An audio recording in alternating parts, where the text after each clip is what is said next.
we're back and we're moving into our final conversation for today. We're joined by representatives of the Belize Olympic and Commonwealth Games Association. We have the Secretary General, Allan Sharp, and the Assistant Secretary, Giovanni Alamilla. Good morning, gentlemen. Good morning, and thank you for having us. And thank you for being here. Of course, a great time to find out a bit about what's happening with the association, and also a bit of background as to what work you do as well. So let's start there. Well, with the Olympic Committee, and I'm glad you asked the question, because sometimes there's a misconception about the Olympic Committee. But the Olympic Committee basically has members, and the members are national federations of sports that are in the Olympics. So from time to time, a sport will be added or taken away from the Olympics, and then those sports are either in or out. In Belize, we have 17, right, Giovanni? 17 affiliated members who from time to time, again, for the same reasons, up and down, and how well they are with their own international body. And then from there, our job is to try and promote and develop sport. However, the misconception comes in that they think that there's just a rainfall of money coming down, and basically there is the Olympic Solidarity Funding, which is what we get, and there are about 19 programs of which you have to meet specific criteria in how to get that funding, and that's where it gets a bit tough, because due to all the issues happening in sports over the years, they've made it tougher and tougher to be able to get to that funding. But you can get it, and it just requires that you have to meet certain types of criteria. When you say there are 17 disciplines, so to speak, what are some of the more popular ones? Because 17 sounds like an awful huge number of sports. You have athletics, the basics, athletics, basketball, football. Well, we don't have swimming here, but then you have cycling, triathlon, volleyball, indoor and outdoor. Here we have rugby 7. Rugby 7, fencing, fencing in Belize? Boxing, taekwondo, karate, no jiu-jitsu. Didn't we have a table somebody tennis, go for jiu-jitsu at one point? No, for judo. Judo, that's Judo. it. The past 2 Olympics we've had judo. So I'm stuck at the fact that we're doing fencing in Belize? Yes, we do. It's a new federation. I mean, it's only around about 8 years. Okay. But they do have fencing. Yeah, they've been very active out district, especially like Orange Walk. They've been very active out there during the summers. And that's why for Olympic Days, it's an excellent opportunity to see hopefully all 17 or most of the 17 sports will be there, and hopefully including fencing, so that Belizeans can see fencing and try fencing. So a lot of times when we say fencing, people are like, what? Sword fighting. Okay. That's important. It's true. Everything about Perhaps sword fighting. on a point of clarification. So 17 sports that are eligible to compete in the Olympics itself. That's what we're saying when you say 17. No, from Belize. Because there are many sports that we don't do. Yeah. I mean, gymnastics. and by the way, I don't want to forget anybody, but softball is a big sport in Belize. That's an Olympic sport. It was taken out, now it's back in. But there are sports like swimming, wrestling, all the different types of wrestling, archery, shooting, weightlifting. We do have the bodybuilding federation, which does very well in Belize. We keep winning medals. So, but we don't have weightlifting, which is quite an interesting sport if you've ever seen it. But it's there are many different. There's all the shooting. There's different shooting ones. There are so many. There's like 29 Olympic sports. So what basically happens is every 4 years when there's the Olympics, the host country decides which event they want to have, which discipline. So they have to have the core, but then they can add on whatever is stronger in their country. So it's whatever will suit their population, where they get more people involved. Now, when we look at the upcoming Olympic Day, What is the logistic like in terms of getting all these 17 disciplines and the respective federations in order to participate? It's been challenging, especially since it's the first time, and in fact we have a lot to do this week because it's this coming Sunday. But the biggest challenge is to try and fit it at the park. It's going to be held at the BTL Park, now called the Digi Park, but it's got to fit in that space. Yeah. So imagine having to give football a little area, rugby sevens a little area, who take up a lot of space. Right now it is we're talking to softball. How do you do softball in that space? So we're trying to create you a have little swing area. sets, you have seesaws, you have all these other obstacles in the way, that are there. Yeah. Yes, and there is tennis. So that's going to be the biggest challenge. But what we're asking them to do is to have a basic demonstration, a basic exposure. That's part one. And part two is invite as many of the kids and adults who want to try sport, because the main theme of Olympic Day is move, learn, and one more. Discover. Discover. Move, learn, and discover. Yeah. So learn is basically where we're the whole idea is to learn more about more sports, so that you expose the kids and the people to more sports. Yeah. Move is just move, just get into activity. Get off the couch and do something. So actually on Olympic Day we're having skipping, hula hoops, sack race, lime and spoon. A run. Because we're trying to get people to just do some fun activities. The whole idea in the move part is to get the whole of Belize moving, just keep moving. And there are other organizations who are trying to do the same. So we're trying to get more activity. Yeah. And my Discover is, like I said, to learn more about other sports. What is the purpose of celebrating Olympic Day? Besides your theme, where is it the initiative globally started? Well, the International Olympic Committee, as you know, started in the 1884 or something, like 1890s. And then after that, it was in the 1970s that they first had an Olympic Day where some countries had some activities. And then it picked up. And then later on, the International Olympic Committee then asked each and every Olympic committee worldwide, and to be honest, it's in June. You're supposed to pick June. It doesn't have to be June, but they wanted to try and do it in the month of June. For us, it's very difficult with all the graduations and everything happening at that time. But throughout the world, they asked all the different countries to have an Olympic Day. So it started out with just a few countries having the idea, and then it just grew, and the International Olympic Committee thought it's a great idea to try and get some of the Olympic ideals out there, move, learn, and discover, try to get everybody into sport.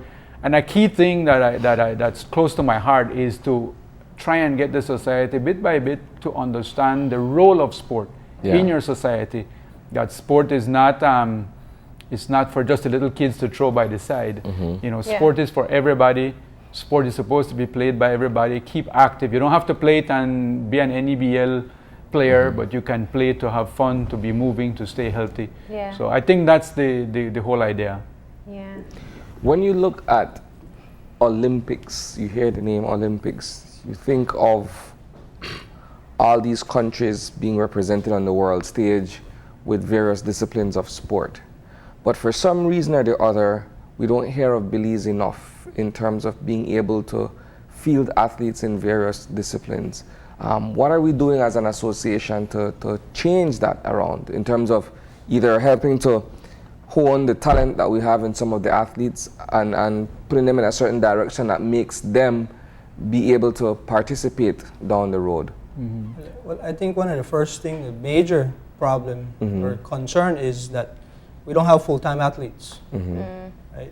When for cyclists, when you have to get up 4:30 in the morning, be back by 6:30 to get to work by 8 o'clock, almost every discipline is the same thing. They're doing construction work in the sun all day. They're doing different kind of things. So their priority is putting food on the table. So unless we're able to get professional athletes, but then also start from grassroots, from the little kids, teach them the proper movement, teach them how to do the sport. Then that way they will develop. You travel in this region, you see the athletes, 15, 16 years old. They're a little bit above us because they have the technique, but we just have the natural talent where we're able to stay with them. So it's just for us to get that little bit more, and then we can do better. Now, without knocking or bashing anybody, is this perhaps to an extent due to a lack of political will to create certain, how do I say, systems or mechanisms that would allow for young athletes to be able to develop their skill and then be prepared to participate at the Olympic level? Well, I think right there is where it speaks to the part about learn, because and definitely it's an area where the Olympic Committee will now start to make a bigger move in that we have to, and it doesn't happen overnight, but you have to have the bigger population understand the role of sport. So therefore, in primary schools, we need a better organized system. In high schools, we need a better organized and longer tournaments. Right now, it's a one-day tournament, one-week tournament. You need to have longer tournaments, but all of this takes funding. And so there has to be some creative ways of how to fund these different things. I think also building the capacity of the different national federations. We have to start to have people in the positions that can help. The same way how you have the athlete who's working, you have the federation people that are working full time, and this is all volunteer. So if you look at the top sports in the other countries, they have full-time staff. The only organization I know that has some full-time staff is football.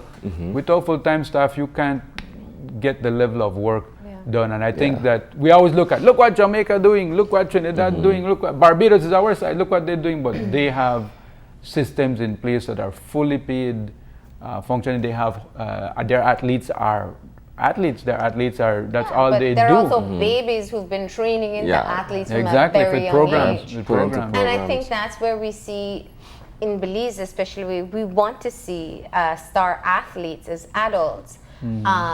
And I know that there's a lot of funding and resources that goes into getting a team with good talent to try to compete with those who are grounded in the fundamentals.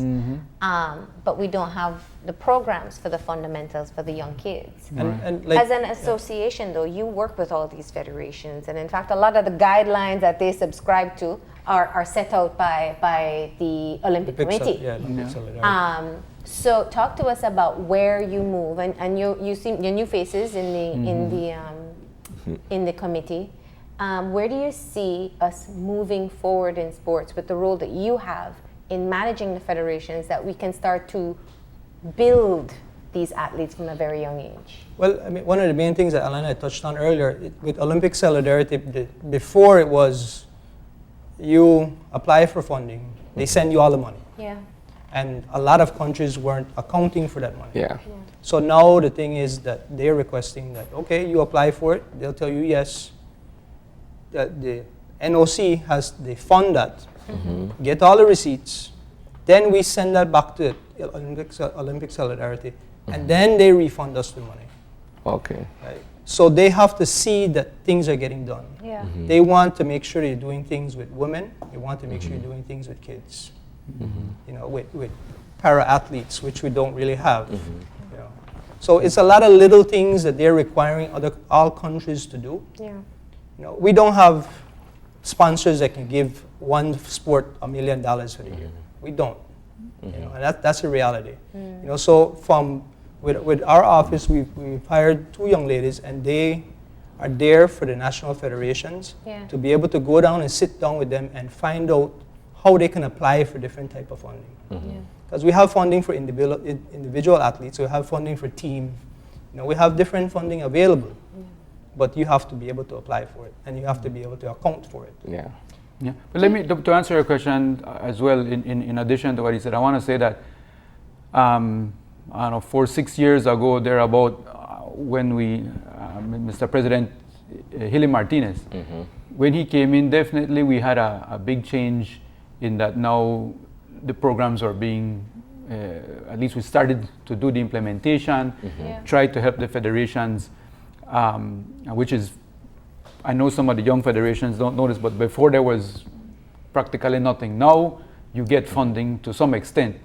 Each federation gets help with funding, at least to travel, at least to some of their tournaments. But that said, I think in addition to that, the Olympic Committee is looking very strongly at other sources to try and raise money, because the Olympic Solidarity money is not going to cut it. It's just a little drop in the bucket. So we have to find other ways, grants and other things to look at to try and get more funding. And we have to try and build the capacity of the national federations. We do have to try and put in structures in place, which we are working hard at, so that we can help them come along. I mean, I got to give kudos, like table tennis. Table tennis is doing well, even at the world stage. Their junior athletes have ranked, so they're doing very good work. And some federations are doing, but there comes a point, and I can speak like even in volleyball, there comes a point that you reach where you need full-time people to go any further. The volunteer work is not going to cut it. And I think it takes, I know Sports Council is now making some moves as well. It takes, I like to tell you this, I finally, after being in sports a long time, I'm seeing the snowball move. Right? It's finally starting to move. And I think if we keep it up with new ideas, with new things coming forward, it will snowball. We do have the talent, as Giovanni said. That's all that's keeping us competitive at the moment. Raw natural talent, and we see it over and over, helping us to at least make a name for ourselves in some competitions. But when you look at the Olympics, the ultimate stage that any athlete wants to get at, do you think in the foreseeable future we'll see a Belizean born and raised athlete excelling in the Olympics? Because it is one of the most disheartening things that we all rally behind our athletes when they reach that level. And I mean, a lot of times it feels like we're going in for that participation medal.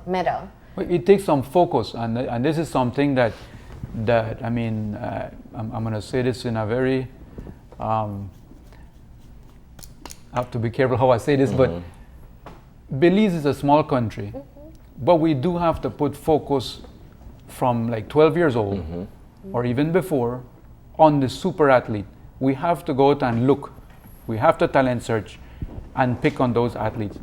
Are we going to, every Olympic cycle, which is every 4 years, be able to find a full football team, or a full basketball team, or a full volleyball team? That's very challenging. You will find some time in some part of... Especially with no programs in place. Right, and there will be a time you might be able to get a group that will take you there. But the individual sport, especially track and field, which is very popular in this area, boxing, triathlon, tennis, table tennis, who is doing a lot of work, these are sports that can make us get there. But we have to talent search from 12, pick them out and invest heavily in them. This is similar to what Barbados did. But you picked a very sensitive word, born and grown in Belize. As soon as an athlete is talented, I mean, I would think even if my child was very talented, you're going to ship them out. You're going to ship them to a school or somewhere, even if it's Jamaica. Let's say they're good in track and field. You're going to get them into Jamaica as soon as you can. There. So, yes, born here, grow here to a certain age, and then you're going to try and get them out. But those are the sports I think that we have to, if we're going to try and go for medals straight up. That's not to take away from any of the team sports in saying that they can do it as well. And to me, sport has two main areas. There is the high level Olympic medal, and there is what I call mass sport, the mass appeal. It is basketball and football who are the top two sports, who are the mass appeal sports. So you have to invest heavily in your mass appeal sports for people to stay active and try to get there. But the quickest way to get there, and the way that you can sustain to be at the Olympics, like little countries like Barbados, is you have to pick your two, three athletes, invest heavily. I mean, I actually met with them and asked them how did they get to there, and they said very simply, they talent searched. And unlike what we do in Belize, to be honest, because we try to be very democratic, the NFs, we try to channel everything through the National Federation. Their Olympic Committee said, Giovanni is a great athlete. Giovanni, come see us.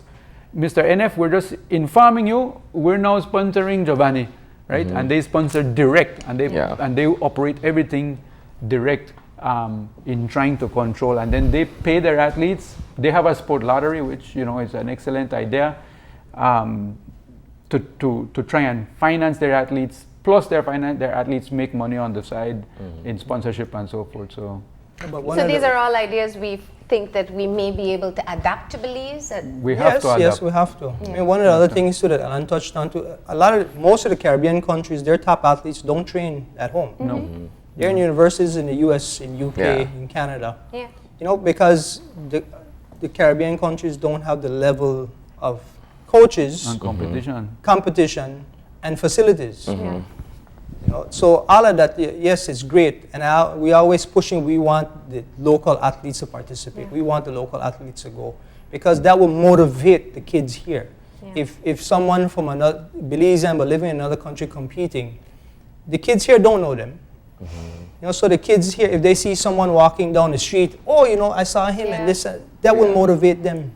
And that's what we want to push. At least me personally. No, and I appreciate you saying that because what I do want to be clear on is that we don't necessarily want to say that any Belizean American or Belizean any other nationality is not Belizean. It's just there's a difference between a young child growing up and understanding that this one grew up on a street that I know or played in the civic that I played as a child, that it gives them a lot more to look forward to in terms of inspiration. Right. But nonetheless, we all look forward to that, and that's one of the reasons you must feel attached. And I think, having the Olympic Day, this is the first one, but we think it's going to get bigger over the years. I think everything will have its challenges in the beginning. It's a tough start, but I think as it goes along, it's going to grow, and it's going to allow for us. I already have one person already contacted me. They like the idea that they want to have their own little Olympic Day thing to say, look, I want to work with just kids 12 and under, and I want to do something, and I'll do it and find out who's the best athlete of the day. And these things come and they motivate people. They see it and they go, oh wow, why don't I do that as a sponsor and so forth. So I think having Olympic Day, which is and I know we can do much better in spreading the Olympic ideals. What does Olympic mean? We're trying to promote love and peace through sport, basically. One of my curiosities with sports at a national level, regional and international, is the fact that when you look at any outside team and their participation in some of these events, every so often you see an infusion of new blood as we speak. But then in Belize, it would seem as if though we feel the same talents repeatedly. Does this speak to a lack of training programs that we're able to identify and help to develop up-and-coming talent? Well, I mean, like for that tournament that basketball had recently, they only brought in one athlete. One athlete, I believe he was like 17, 18 years old. All the other ones were local athletes. I think volleyball did the same thing with their tournament. Maybe one or two, they were studying abroad, came in for the tournament. So it's not like the national federations are pushing away from bringing in new blood. I think that's where they see that's the future. Yes, you can't, just because you're 26 years old doesn't mean you get basically kicked to the curb and okay, time for you to retire. But bring them in. Still use them to teach the younger athletes what to do. Because a lot of it is mental.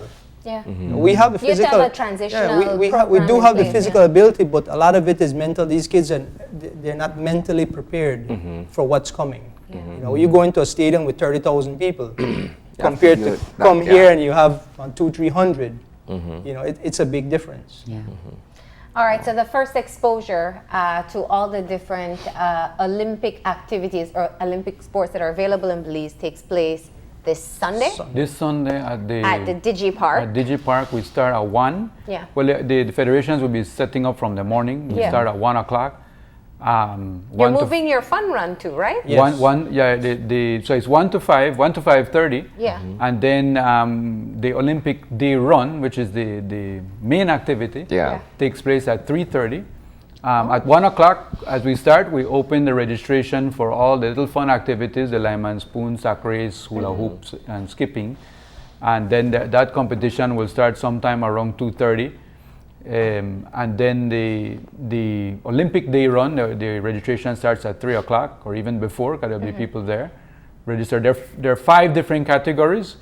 There's the under 10.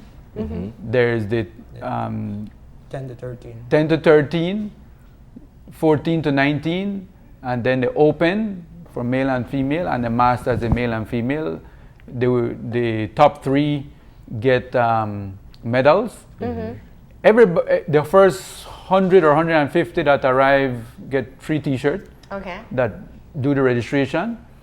And there are different routes for a different length. Yes, Yeah, different different lengths. So, Distance, I should as you say. can see, it's pretty. It's not bad. You can walk it. Lots of people go there and walk. Some run and walk. Some run, and so But for the under 10, as you see, they go from BTL Park to Fisheries and back. Yeah. For the youth, they go up to Bayman, just past Fisheries, and back down to ex-serviceman and back to the park. So they pass the park twice. Yeah. So because that's where the crowd is. And then the juniors go a little bit further. They go to Bayman and then back all the way back to the Golden Bay roundabout and come back. So it's not too far.